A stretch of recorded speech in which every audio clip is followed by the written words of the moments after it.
Bonjour à tous, très content, vraiment très content de vous retrouver aujourd'hui pour le début d'une nouvelle série donc, que j'ai décidé d'appeler Panoramique sur l'année 2023, puisqu'un peu à la manière d'un panoramique, on va analyser, on va critiquer plutôt, la plupart des films, l'essentiel des films qui m'intéressent sur cette année 2023, un peu contrairement à ce qu'on avait fait justement sur la rétrospective qu'on avait fait sur l'année 2021, dont on a sorti il y a quelques jours le top 20 des meilleurs films, ce qui n'avait pas réellement marché parce qu'il y avait eu beaucoup de retard. Donc cette année, on va faire l'inverse, on va s'intéresser aux films dès leur sortie. Et donc, comme vous l'avez vu sur la miniature, aujourd'hui, on va s'intéresser à Babylone, le dernier film de Damien Chazelle, que j'ai vu hier soir, donc le jour de sa sortie, au moment où je m'enregistre, et peut-être avant-hier, au moment où cette vidéo sort. Et donc, je précise de suite que dans cette vidéo, il n'y aura pas de spoil dans la première partie. Il y en aura un peu plus dans la seconde qui va analyser les problématiques que met en scène le film. Et dans la troisième, ce sera full spoil, il y aura du spoil à foison. Donc si vous n'avez pas vu le film, je vous la déconseille évidemment. Et donc c'est parti pour cette analyse.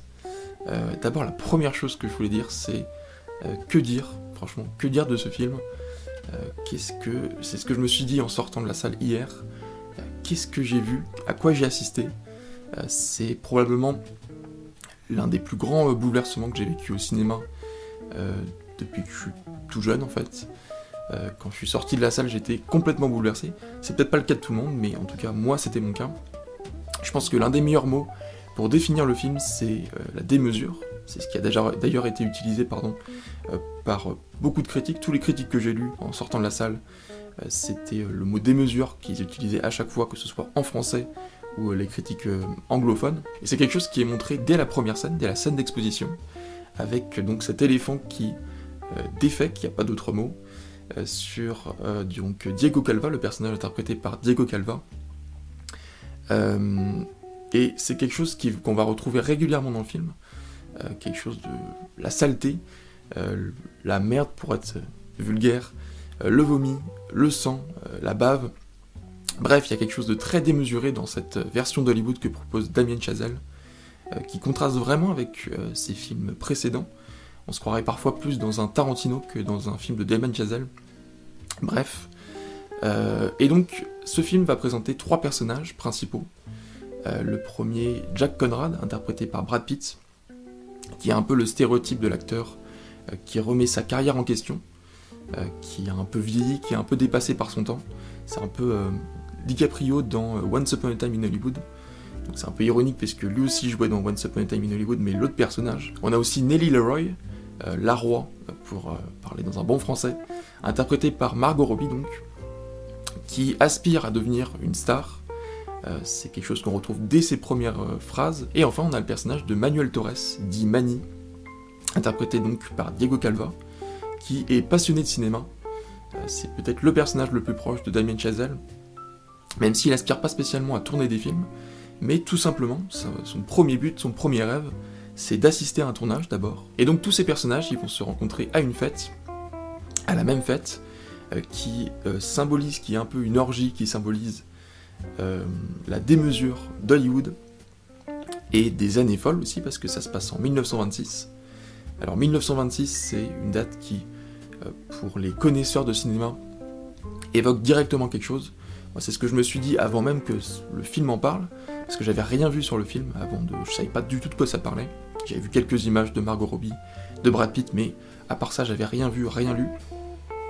Et donc, avant même de savoir que le film parlait de l'ère du muet, 1926, pour tout connaisseur de cinéma, au moins un peu, on sait que c'est juste avant l'avènement des films sonores. C'est les tout derniers films muets, même s'il y en aura encore d'autres après. Et 1926, c'est juste avant donc 1927 et la sortie du Chanteur de jazz, qui n'est pas vraiment le premier film sonore, mais qui est un long métrage qui a été très populaire, très popularisé, qui a vraiment lancé l'ère du sonore, on peut dire ça pour le coup. Et donc ça va être une vraie désillusion pour les acteurs, pour les personnages plutôt, qui sont interprétés par les acteurs.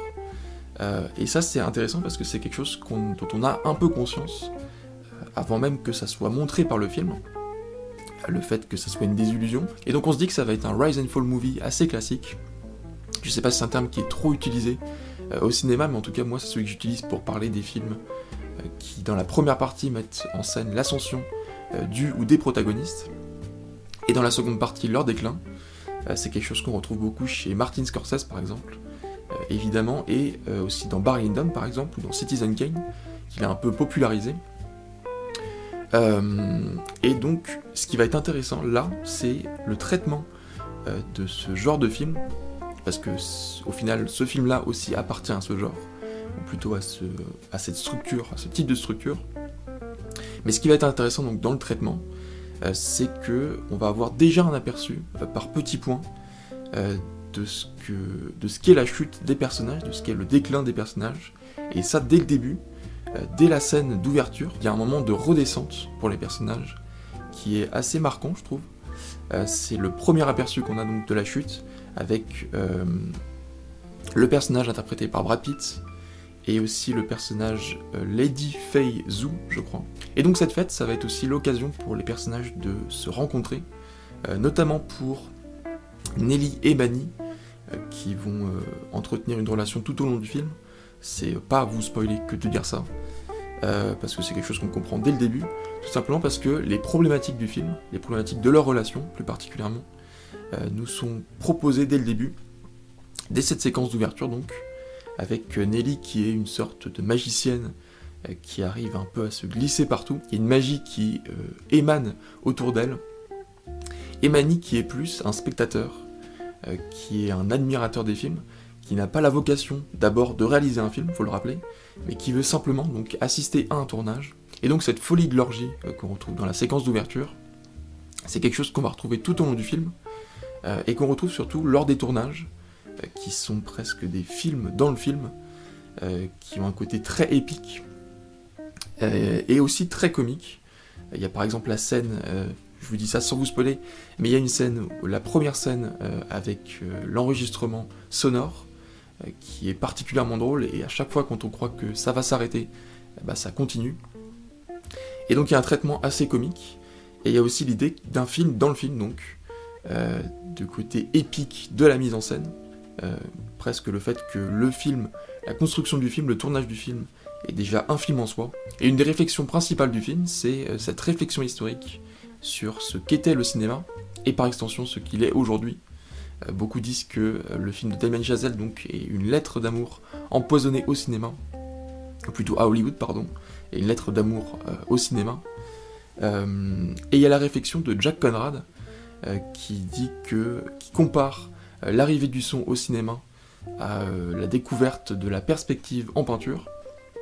C'est une idée que j'ai trouvée très intéressante, notamment parce que j'écoutais une interview de Jean-Luc Godard il y a quelques jours, qui disait que rien n'était comparable à l'arrivée du son au cinéma dans les autres arts, que c'était le seul art qui avait eu une telle mutation. Et donc Damien Chazelle apporte une autre idée qui est intéressante, je trouve, mais qui est peut-être pas pertinente, parce que je sais pas si c'est comparable, l'arrivée de la perspective, puisque le cinéma c'est une industrie, et que comme on le voit dans le film, c'est le signe du déclin de la carrière, ça a brisé des carrières, l'arrivée du son, contrairement certainement à l'arrivée de la perspective en peinture. Et il y a aussi une réflexion sur le cinéma en tant qu'art, le cinéma parmi les autres arts. Notamment, c'est l'obsession du personnage de Jack au milieu du film, pas tellement au début à la fin, mais surtout au milieu, de reconnaître le cinéma autant que le théâtre par exemple, dont il dit que c'est un art élitiste. C'est pas vraiment le mot qu'il emploie, mais c'est l'idée. Et donc que c'est quelque chose qui a une importance pour le personnage, qui est presque sa raison de vivre, parce qu'à partir du moment où le cinéma n'est pas reconnu comme un art important, c'est tout son travail qui tombe à l'eau, c'est tout son travail qui n'est pas reconnu comme quelque chose d'important, et donc c'est sa vie qui est remise en question. Et donc même si le film met en scène une vision historique d'Hollywood, avec des éléments assez biographiques, très recherchés, il y a aussi une vision qui est complètement fantasmée d'Hollywood, par le fait notamment qu'on rende épique les tournages, que ça devienne quelque chose, une aventure, quelque chose de vraiment très épique pour le coup, et aussi pour l'intérêt qu'on accorde au cinéma que à travers le point de vue de réalisateur et surtout d'acteur, qui est en fait une très petite partie, c'est pas l'intégralité du cinéma, même si évidemment c'est très compliqué de mettre en scène l'intégralité de ce que représente le cinéma pour tous les corps de métier qui le composent. Mais surtout, je trouve que cette reconstitution des années 20, elle sonne très temps présent. On n'a pas l'impression qu'on est il y a presque 100 ans quand même, parce que le film se passe il y a presque 100 ans. Mais on a plus l'impression qu'on est il y a quelques années encore. Et je trouve que par exemple, le physique des acteurs, ça joue un rôle particulier. Le fait que Margot Robbie, ça soit pas du tout un canon de l'époque, même si c'est pas ce qu'elle est censée représenter dans le film. Les actrices de l'époque, elles ressemblaient pas du tout à ce que ressemble Margot Robbie, qui pourtant est un canon de notre époque. Peut-être plus Brad Pitt, qui a plus le physique d'un acteur de cette époque-là. Mais à vrai dire, je pense que ça s'explique déjà par le fait que c'était pas le premier choix, Margot Robbie. Normalement, ça devait être Emma Stone qui devait jouer son rôle, mais qui a pas non plus trop ce type-là de physique. Et bref, je pense que au final, Damien Chazelle s'en fiche complètement de ça. Je pense que c'est pas du tout son approche. Et c'est une chose notamment que relève le critique de cinéma Richard Brody, qui est critique au New Yorker, que je vous conseille de lire, parce que c'est toujours très intéressant. Mais donc il disait qu'il n'y avait pas d'approche historique et politique de l'époque, ce avec quoi je suis complètement d'accord. Il n'y a pas de krach boursier par exemple en 1929, alors que pourtant ça a chamboulé complètement le cinéma. Et il dit aussi qu'il n'y a pas de place à la gestion financière, aux réunions qui sont interminables pour les réalisateurs, et qui sont un peu le défi des réalisateurs à cette époque-là, au vu des producteurs. Et là on a plutôt des producteurs qui sont des stéréotypes, notamment interprétés par Flea, le bassiste des Red Hot Chili Peppers, dont j'étais très étonné de voir dans le film. Alors je suis pas non plus complètement d'accord avec Richard Brody sur ce point-là, parce que je trouve que, enfin je pense en tout cas que Damien Chazelle il s'en fiche complètement de cet aspect du cinéma. Je pense qu'il accorde moins de place à l'aspect historique qu'à l'aspect romanesque. Et donc dans cette dernière partie, on va être beaucoup plus critique, donc il va y avoir du spoil à foison, et je vous conseille de la quitter si vous n'avez pas déjà vu le film, sauf si vous souhaitez vous faire spoiler, ça peut aussi être envisageable. Ce que nous dit Aristote à propos d'une histoire, c'est qu'elle a toujours un début, un milieu et une fin. Et dans le cas de Babylone, donc, j'ai beaucoup aimé le début, la séquence d'ouverture qui est incroyable, celle qu'on voit souvent dans les bandes annonces, et donc ce à quoi je m'attendais en voyant le film. Mais voilà, une séquence que j'ai trouvée incroyable. Au niveau de la mise en scène, on n'est jamais en dehors de cette histoire, on la quitte pas des yeux. Et ensuite, une deuxième partie, un milieu donc, que j'ai un peu moins aimé, que j'ai trouvé plus irrégulier. Il y a des choses qui sont très bonnes, d'autres choses qui le sont moins. Il y a des choses qui sont très très drôles, évidemment. Mais j'ai trouvé ça quand même moins réussi comme partie.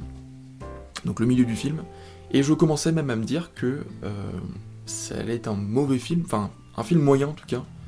Je commençais à me dire que j'allais pas vraiment aimer, j'allais pas vraiment dire que j'allais aimer ce film, juste avant la séquence avec Tobey Maguire, qui nous fait partir complètement dans une autre dimension.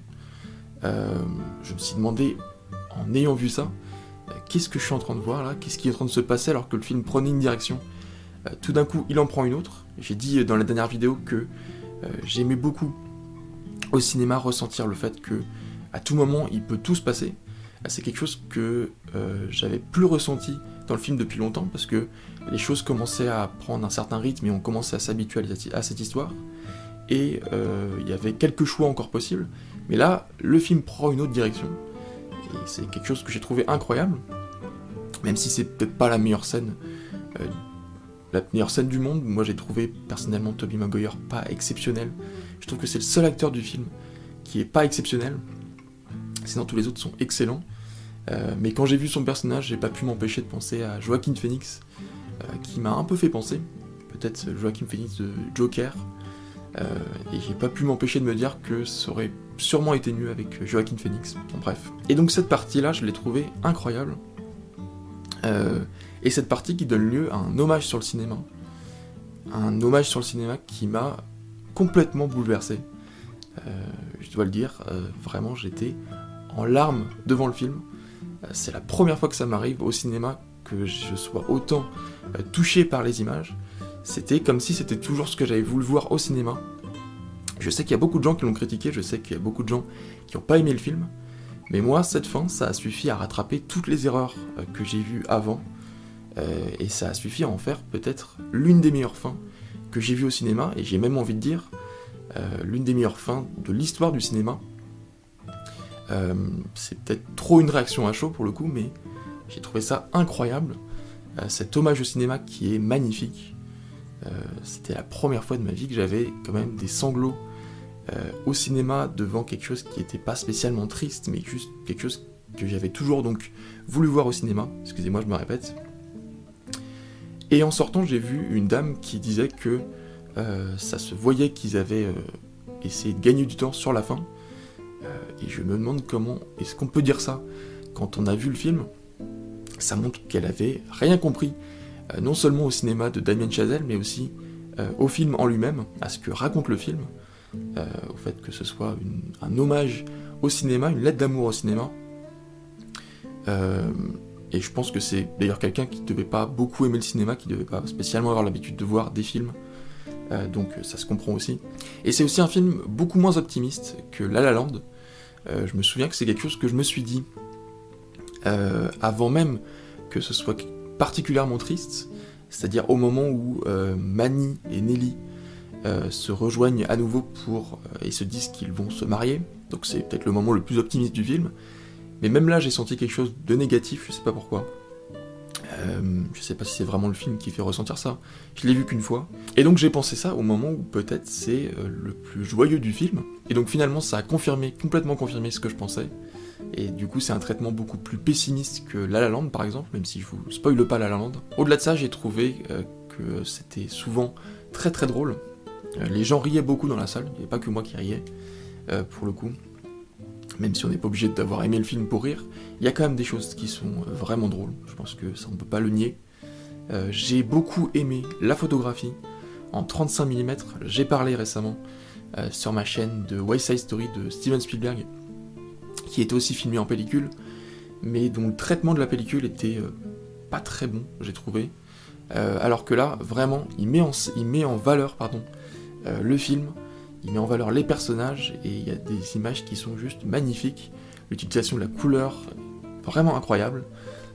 Ça faisait longtemps que j'avais pas vu ça au cinéma.